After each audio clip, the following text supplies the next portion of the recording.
Bueno, como dijo Verónica, esta charla va a estar abocada a abordar el tema del duelo, el proceso de duelo en familia, especialmente en este contexto, que han perdido a seres queridos durante la pandemia o por COVID-19, o bueno, también por otras razones, pero que también se hace difícil. Eh, y para partir quisiera primero contextualizar también en lo que estamos, ¿no?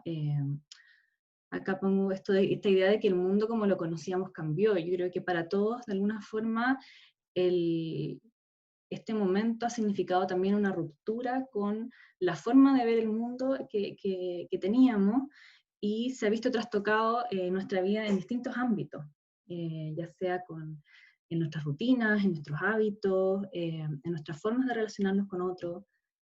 Eh, y junto, sumado también a esto, hay pérdidas en muchos aspectos, ¿no? Hay muchas personas que han perdido su trabajo, personas que han tenido un desmedro en su situación económica, que han perdido proyectos, o que se ven en este momento obstaculizados a participar de las redes que los hacían, de los que se sentían parte, que son parte importante de su identidad.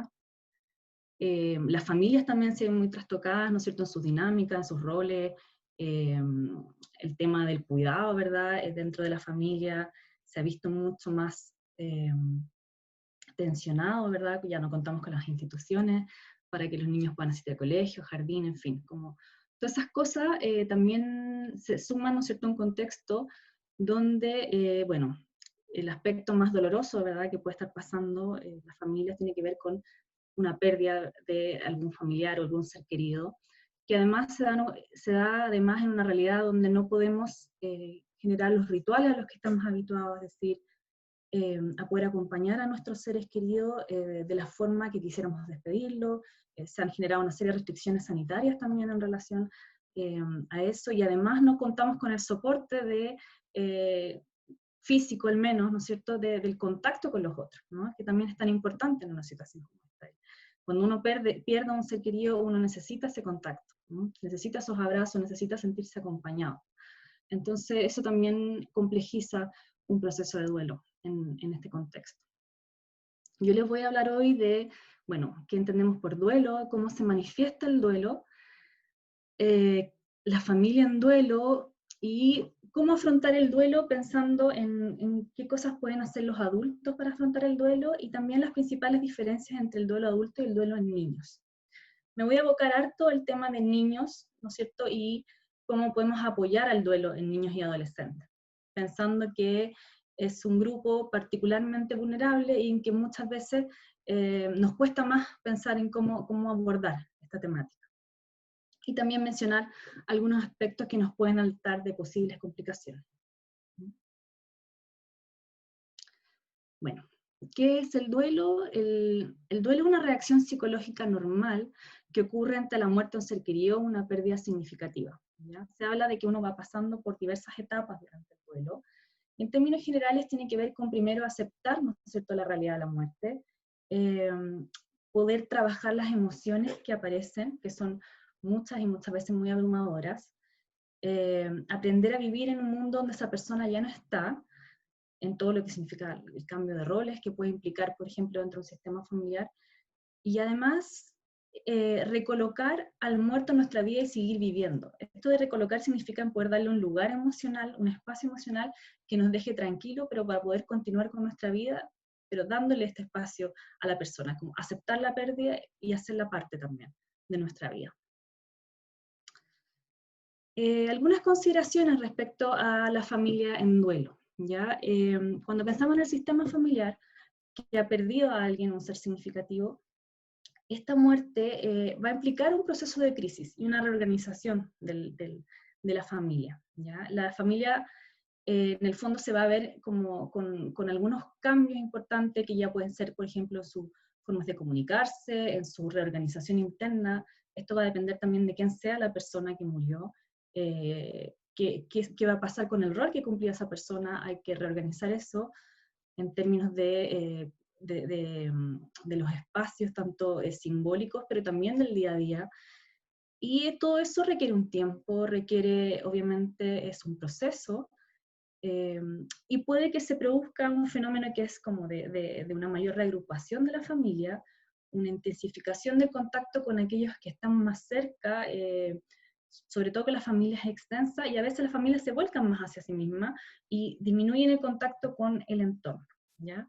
Ahora, bueno, estamos en un contexto donde además ese contacto está, ¿no es cierto?, ya de por sí disminuido, ¿verdad? Porque no podemos tener una relación de contacto físico con los otros. Pero además en un contexto de duelo así puede que las personas se aíslen más también a través de otras, ya sea también perdiendo, ¿no es cierto?, el contacto con otras vías de comunicación.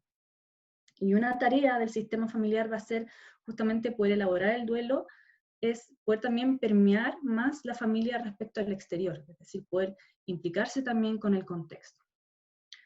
Bueno, eso es como en términos generales de las familias, pero ahora me voy a ir mucho más a lo particular, en pensar en cuáles son como las cosas que las personas pueden ir sintiendo y viviendo en un proceso de duelo. A ver, acá voy a mencionar 4 tipos de respuestas que las personas pueden vivir, ¿no? Antes de decir eso, sí quiero enfatizar 2 cosas que me parecen muy relevantes. Uno es decir, que lo dije al principio, pero que el duelo es un proceso normal, es un proceso natural, universal, es decir, todos en algún momento de la vida vamos a vivir una pérdida importante, una pérdida de un ser querido, probablemente también, ¿no es cierto?, la muerte de alguien que queremos, de un familiar. Por lo tanto, es una experiencia humana que es natural, y por lo tanto, también todas estas respuestas de las que voy a hablar ahora son parte de lo que se espera en este proceso, ¿ya?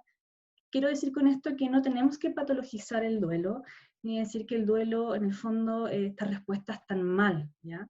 La persona lo va a pasar mal, digamos, y va a sentir cosas muy intensas emocionalmente, probablemente, pero eso es parte también del proceso de duelo. Y lo otro también es decir que si bien es natural y universal, también es personal y único. Es decir, el duelo no solo, o sea, cada persona va a vivirlo de distintas formas. Y por lo mismo también dentro del mismo sistema familiar, no es raro que distintas personas vayan a tener distintas formas de comportarse en respecto a la pérdida de un ser querido, ¿ya? Y por eso también es importante que mantengamos las vías de comunicación lo más abiertas posible en relación a poder entender lo que está viviendo el otro, porque si no también se pueden generar ciertas como, no sé, resistencias o incluso alguien puede decir, bueno, en realidad él no está pasándolo tan mal, quizás no le importa tanto, en fin, y en realidad cada uno tiene distintas formas de vivir esta vulnerabilidad. Bueno, dicho esto, estas respuestas que menciono acá, bueno, las respuestas físicas, lo que uno puede llegar a sentir son sensación de vacío en el estómago, opresión en el pecho y la garganta, mucha sensibilidad al ruido, debilidad muscular y cansancio, falta de aire o aliento, sequedad de boca, trastornos del apetito. Las respuestas emocionales, tristeza, ¿no es cierto?, ira, el tema de la ira, la rabia es muy común en un proceso de duelo, frustración, la culpa también es algo que aparece frecuentemente, el remordimiento, ansiedad, sensación de soledad, abandono, indiferencia o apatía también por otro lado, desamparo, añoranza, alivio y sensación de libertad también puede ocurrir, sobre todo cuando hay a veces situaciones de enfermedad también que han sido previas y muy desgastantes para la familia. Y las respuestas mentales, bueno, incredulidad y confusión, sobre todo al inicio, no es nada raro que se genere un impacto emocional tal que la persona pueda sentirse incluso como una sensación de esto no está ocurriendo, ¿verdad?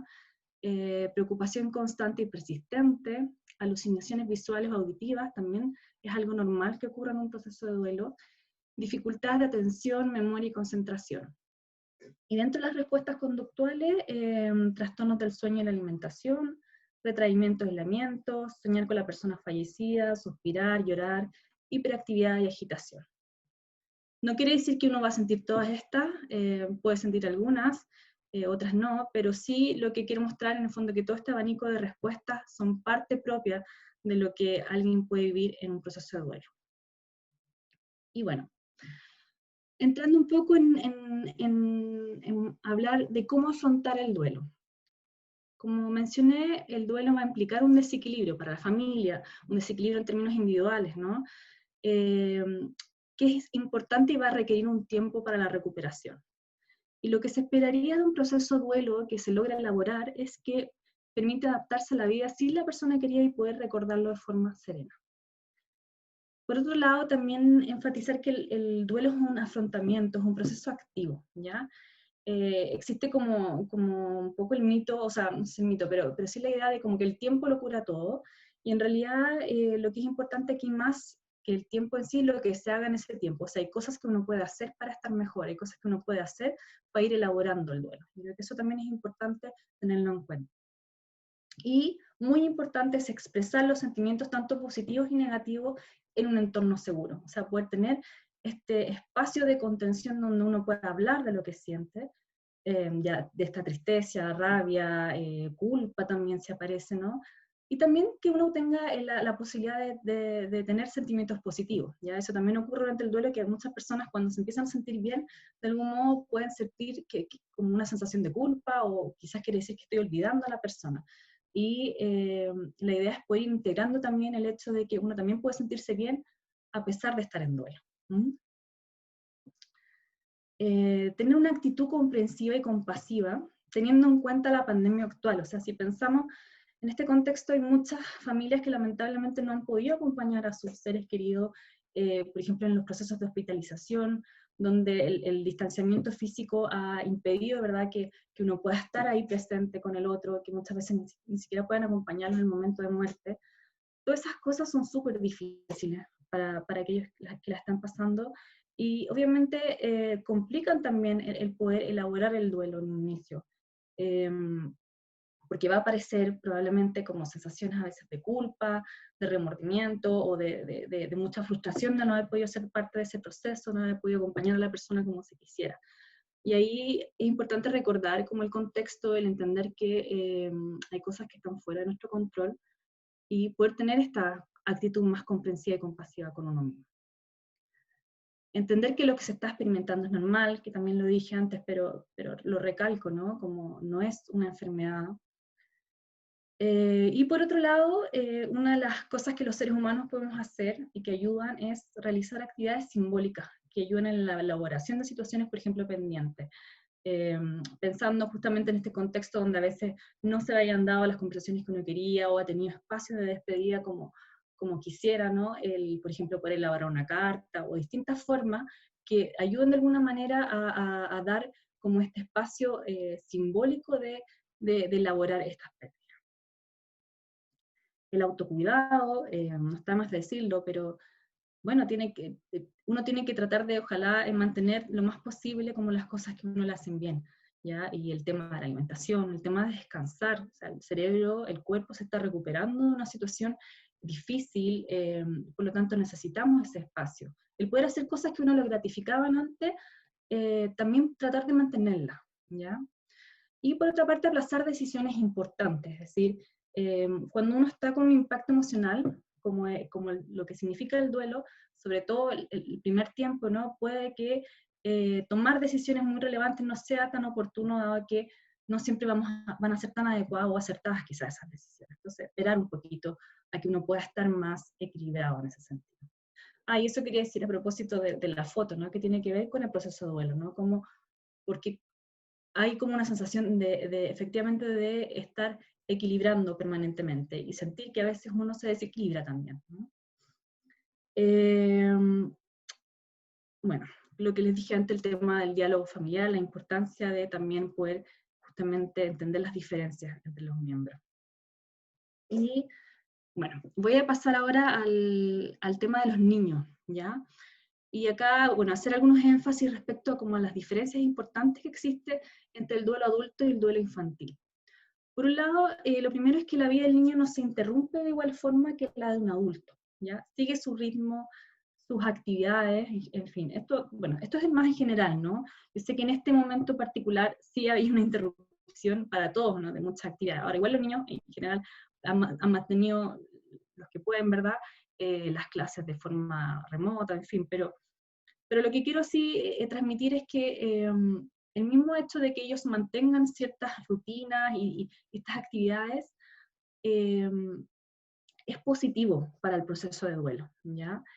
Eh, para el adulto, la muerte tiene un significado mucho más simbólico y global en la vida. Para los niños, la pérdida va a ser mucho más concreta. Y eso implica que en el fondo, para ellos, la pérdida la van a vivir en función de qué cosas ellos pierden en el día a día con este ser querido. Por ejemplo, si se muere un abuelo, lo que ellos van a echar de menos justamente son los espacios que tenían con esta persona. Y por eso va a depender mucho del tipo de vínculo que tengan, que hayan tenido con este familiar, respecto a qué tan trastocados se van a sentir con el duelo, ¿ya? Favorecer la expresión emocional es súper importante, y los niños no van a expresar de la misma forma que los adultos. Puede aparecer muchas más expresiones no verbales, más comportamentales. El niño no necesariamente va a verbalizar lo que siente, sino que más bien lo va a mostrar en sus conductas. Entonces, ahí ayuda mucho el poder ayudar a los chicos a canalizar a través de formas, por ejemplo, como el juego, el dibujo, el entrar también en el lenguaje de los niños, para poder canalizar estas emociones que pueden ir apareciendo.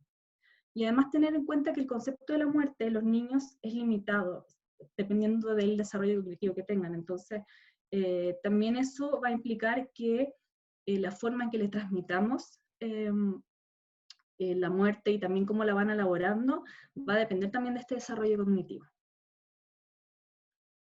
Y además, yo creo que es súper importante considerar que vivimos en una cultura, y eso nos encuentra, ¿no es cierto?, en este proceso justamente de la pandemia, que nos encuentra mal parados respecto al tema del tabú con la muerte, ¿ya? Es decir, no, eh, no, no sabemos mucho cómo hablar de la muerte, cómo integrar la muerte. No es algo, en general la muerte aparece más se genera más desde la institución, de las hospitalizaciones, las instituciones. Antes la gente moría más en su casa, entonces como que era más parte también del día a día. Los niños en general han quedado bastante fuera de los procesos eh, ligados a la muerte, y por lo tanto puede que muchos niños en este contexto, esta sea también una de las primeras experiencias de pérdida importantes que tengan en este sentido, ¿ya? Bueno, acá la recomendación es que los niños y los adolescentes necesitan enterarse lo más pronto posible de lo que está ocurriendo. El dejarlo fuera o el aplazar este tipo de noticias genera que los niños se sientan más excluidos, fuera del sistema familiar, menos apoyados, menos validados, ¿no? Entonces, por eso tiene que ser algo que podamos comunicar lo antes posible. Idealmente, además, mantener al niño también al tanto si es que ya hay cosas que venían pasando de antes. Es decir, si ya un familiar está hospitalizado, lo ideal es que el niño ya también haya tenido conocimiento de eso. Además, que sea comunicado por una persona con un vínculo más próximo a este niño. Estoy pensando en los progenitores, los cuidadores primarios, ¿no? El papá y la mamá, y si es que alguno de estas personas no puede comunicarle la noticia porque no se siente en ese momento lo suficientemente tranquilo para hacerlo, que sea quien tenga también una relación de cariño y cuidado lo más próxima posible, y que pueda darle una noticia así de forma más tranquila, ¿ya? Se recomienda que las explicaciones sean directas, sean sencillas, que tengamos un lenguaje apropiado para la edad, ¿no es cierto? Que no usemos eufemismos, ni metáforas, ni cosas vagas con los niños, porque los niños entienden el lenguaje de forma muy concreta, sobre todo pensando en como en los niños más pequeños, los preescolares, los escolares, las primeras etapas, van a entender muy concretamente en cómo les entreguemos la noticia. Por lo tanto, no hay que dejar lugar a dudas a lo que le estamos comunicando, ni decir cosas, por ejemplo, como que la persona se fue a un lugar mejor, o, o ya no está entre nosotros, como ese tipo de cosas que decimos muchas veces los adultos cuando alguien muere, no ayudan a los niños a entender realmente lo que está ocurriendo, ¿ya?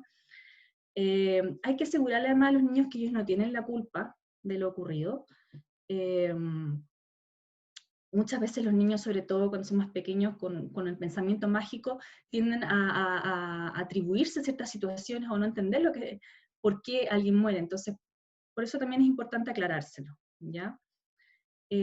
Hacerlos partícipes de los ritos, de los homenajes, si bien, como mencionaba al comienzo, en este contexto ha sido difícil todo este tema por el tema del distanciamiento físico, acá es donde las familias también pueden ir creando, desde su cultura, de las cosas que le hagan sentido, espacios de rituales, de cómo ir simbolizando, y también en esto hacer partícipe a los niños, ¿ya?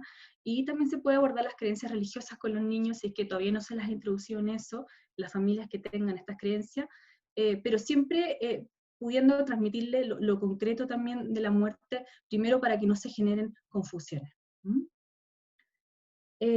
Contestar a sus preguntas en la medida de lo posible. ¿Por qué lo pongo así? Porque los niños va a aparecer muchas preguntas, probablemente son muy curiosos, porque además hay muchas cosas que no entiendan de la muerte, y puede que hagan preguntas que incluso a nosotros nos puedan parecer incómodas, morbosas, pero ahí es súper relevante que dejemos el espacio abierto a que ellos puedan generar estas preguntas y puedan aclararse respecto a lo que significa. Porque si instalamos como una sensación de tabú sobre el tema, el niño probablemente no nos va a preguntar y va a llenar más bien con su fantasía, con sus temores, las cosas que no le queden claras, ¿ya? Y los niños leen muy bien y muy claramente cuando es como, parece que se pusieron incómodos con esto, o no sé, la mamá le cambia la cara cuando le pregunto, entonces mejor no lo hago, pero eso hay que tener ojo con eso, ¿ya? Facilitar la expresión y contención emocional, significa validar las distintas emociones que puedan aparecer, que pueden ser también las que mencioné de los adultos, ¿verdad? Y acá es súper importante el tema de que también los mismos adultos no hagan como que no pasa nada, no supriman sus propias emociones, porque a veces con la idea de proteger a los niños, de que no sufran, muchas veces lo que hacemos es como ocultar nuestra propia tristeza, rabia, temores, en fin, y lo que le comunicamos finalmente al niño es que no es válido expresar esas emociones. Entonces lo que el niño sí está bien que pueda ver que sus adultos significativos están viviendo esa situación, que comunican esto, y por lo tanto eso los ayuda también a ellos a ir elaborando sus propias emociones. Ahí lo que podemos hacer justamente es ir resonando con ellos y poniéndole palabras también a cosas que ellos pueden ir sintiendo, porque eso también los ayuda. Y muy importante es transmitir seguridad al niño sobre su futuro cuidado, pensando en el contexto del COVID, es decirle, bueno, transmitirle que nos estamos cuidando, que estamos tomando las medidas para que efectivamente nadie se enferme. Podemos también decirle que en los niños y adolescentes las probabilidades de contagiarse son, o sea, la posibilidad de que se agrave la enfermedad es muy baja, porque lo que va a ocurrir es que cuando los niños se hagan más conscientes del tema de la muerte, van a empezar a también experimentar miedo respecto a que otras personas que son significativas para ellos mueran. Acá puse estos 4 conceptos que nos pueden ayudar un poco a cómo ir transmitiéndoles a los niños el tema de la muerte, tenerlos claros nosotros, me refiero sobre todo. Estos son los 4 temas que ellos tienen que entender para realmente poder dar sentido a lo que significa la muerte, porque como dije antes, si es que ellos no lo comprenden, es posible que van a llenar más con sus fantasías, con su pensamiento mágico, los niños más pequeños, ciertas ideas. Entonces, lo primero es la irreversibilidad, o sea, hay que transmitirle a los niños que aquello que ha muerto no va a volver a vivir, y por eso el énfasis que hacía antes también de que hay que dejar de lado, ¿no es cierto?, como estos eufemismos, estas frases más vagas de se fue, porque a veces los niños se quedan con esta idea de que hay como una pausa, pero que la persona va a volver en algún momento. Y se pueden también sentir muy excluidos o muy enojados también de que esta persona no ha vuelto a su vida, entonces, ¿qué está pasando? O que tenga que ver que ellos son culpables de eso. Por eso es muy importante aclararles la irreversibilidad.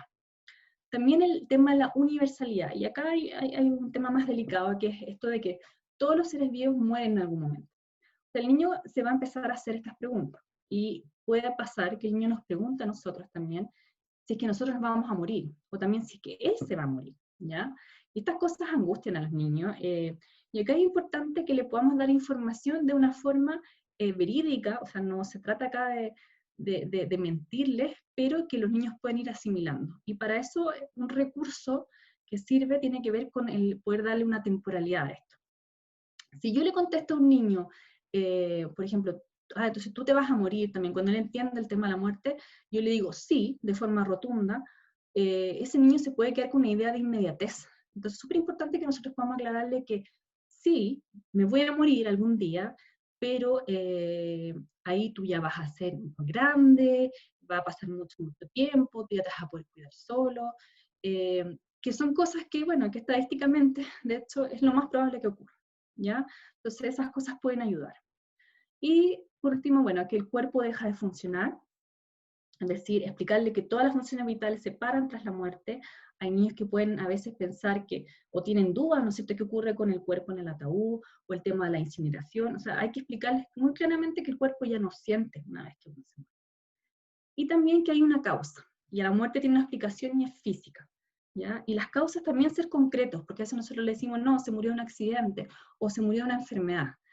El accidente, bueno, uno tiene accidentes el día a día muy frecuentemente o uno también se enferma frecuentemente, entonces hay que explicar que es una enfermedad que lo tuvo muy, muy mal, eso hizo que sus pulmones dejaran de funcionar y por eso se murió, o sea, darle un contexto y una explicación física al respecto, eso también puede ayudar a que los niños puedan realmente comprender más claramente. Bueno, voy a hacer acá algunas puntuaciones respecto a lo que ocurre con los niños y por otro lado con los adolescentes, ¿ya? Los niños pequeños conciben la muerte, como dije antes, como algo temporal y irreversible, ¿ya? Por eso es algo que hay que ir introduciéndole esta idea de la irreversibilidad. Y ahí va además, bueno, primar la fantasía, esta idea más egocéntrica que además, en general ellos, el tema del duelo va a tener mucho más que ver con las pérdidas que ellos tengan en el concreto de su día a día. Es normal que se dé algunas conductas más regresivas en ellos, es decir, niños que, por ejemplo, no sé, ya controlaban esfínter, o ya dormían solo, o que tenían cierta autonomía en algunas cosas, tengan un retroceso. Eso es súper probable que pase, ¿ya? Y además que se pongan más alerta, ¿no es cierto?, respecto al tema de la salud, de los otros familiares, de ellos mismos, como que se activen estos temores, ¿no?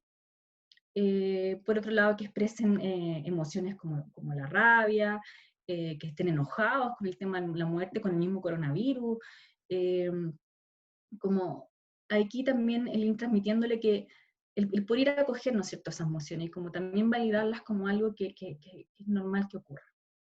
Y los niños más escolares, o sea, los niños un poco más grandes, ¿no?, que están escolarizados ya, puede ocurrir el tema de que haya más problemas de concentración, baja el rendimiento académico. También sería como bastante esperable.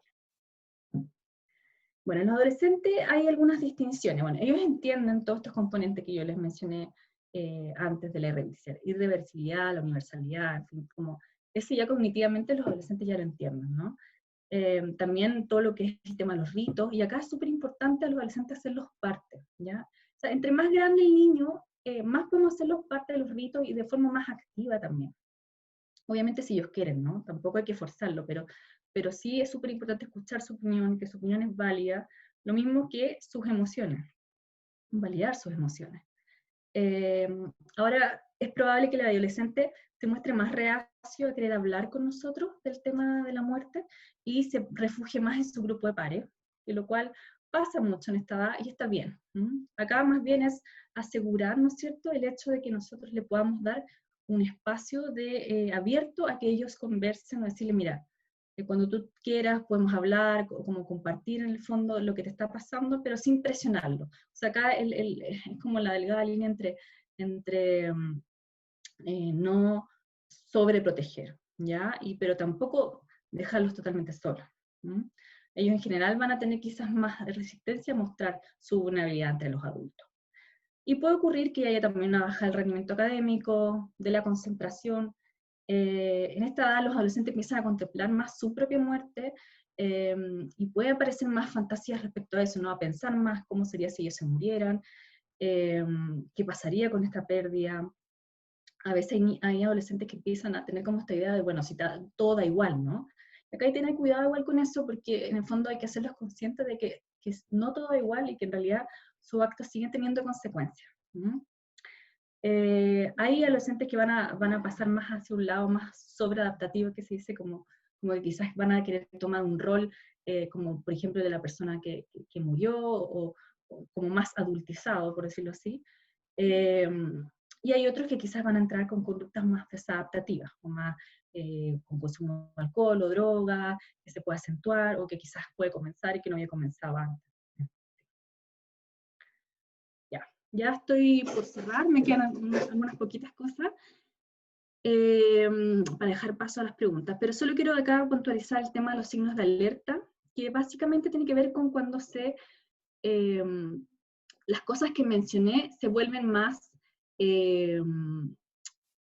más extremas, por decirlo así, alcanzan como un grado de intensidad que hace que se interfiera el desarrollo del niño o del adolescente, ¿ya?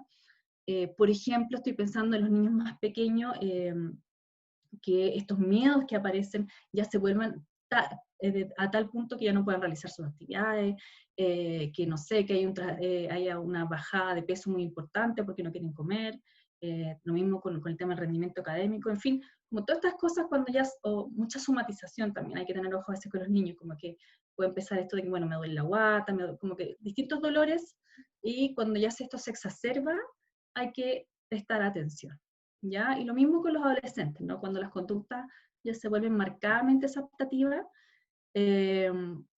también prestar atención. Por ejemplo, un incremento de consumo de alcohol o droga, que se aíslen mucho, que aparezcan pensamientos suicidas, también son cosas que hay que mirar. Para finalizar, hacer el énfasis, muchas de estas cosas ya las dije, pero yo creo que la idea de que el duelo no es lineal, que es un proceso, por lo tanto la intensidad va a ir variando, uno puede tener retrocesos también, eso es parte de lo que puede ocurrir. La importancia de abrir los canales de comunicación dentro del sistema familiar puede ayudar para hacer una elaboración colectiva del significado de la muerte de esta persona. Y por último, decir que creo que tenemos un desafío desde la institucionalidad súper relevante, pensando en el contexto en el que estamos y todas las pérdidas de vida humana que han habido estos meses y todas las familias que están en este proceso de duelo.